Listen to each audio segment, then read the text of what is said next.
দোষা ফলু সাদিনি পেঁয়াজ ভালো ছিল, চাষি ভালো না। এ কি চাষির দোষে পেঁয়াজ হয়নি? হ্যাঁ, চাষির দোষে পেঁয়াজ হয়নি, চাষি ভালো না। আচ্ছা, তাহলে এবার যে পেঁয়াজ করেছে এই পেঁয়াজে কি মনে হচ্ছে, লাভবান হবে না চাষি মার খাবে? চাষি হিসেবে মায়ের খাওয়া মতন ভালো। কৃষক আপনার দোষ দিচ্ছে, আপনি সার দেননি, তেল দেননি, এই জন্য পেঁয়াজ হয়নি। ও পাগল, কি বলছে পাগল বলছে, এরপরে আবার পেঁয়াজ কি হবে, বিশাল পেঁয়াজ হয়েছে। চাষি বলছে পেঁয়াজ হয়নি,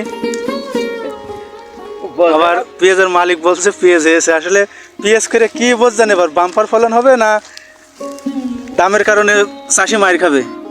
ভালোই হবে, খারাপ হবে কেন? যে তার বাম্পার ফলন হয়েছে, কিন্তু আপনি বলছেন যে বাম্পার ফলন হয়নি, আমি কোনটা ধরবো? এখনো তো লজাই করতে আসছে না, বুঝলে? আচ্ছা আচ্ছা, ও লজাই করতে আসছে না যে চাষি ভালো পক্ষের কাছে জিজ্ঞেস করবো, চাষির কাছেও না, কৃষকের কাছেও না, এবার আরেকজনের কাছে। ভাই আপনি কি বলেন, পেঁয়াজে বাম্পার ফলন হয়েছে না লস হয়েছে? পেঁয়াজে মোটামুটি লস নেই, লাভের অল্প সীমিত মতো। পেঁয়াজটা এখন খারাপ না, তবে এর থেকে একটু ভালো হলে মানে একটু পয়সা দিয়ে আর কি। চাষি কি দাম পাবে এবছর? দাম চাষি আর পাচ্ছে কই, চাষিকে তো শেষ করছে না। 10 টাকার সরকারের চাষিকে সারেতে একটু দাম বাড়িয়ে চাষিকে ফলনে দিচ্ছে না দাম, চাষি তো শেষ। সরকার তো চাষিকে তাগালে না। নতুন চাষির কাছে, মানে নতুন চাষি, সে পেঁয়াজ নিয়ে আসে টুকটুক করে কাটছে,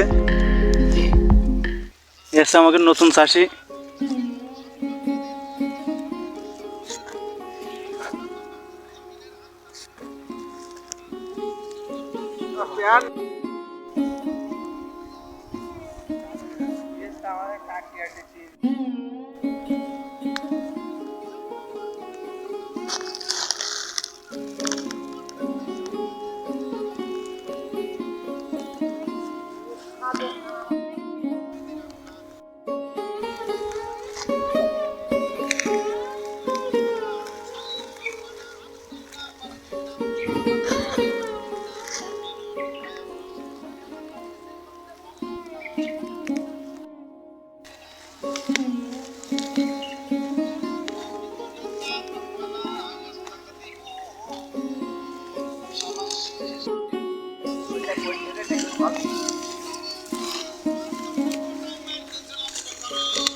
এটা কই মেরে ফলন হয়েছে।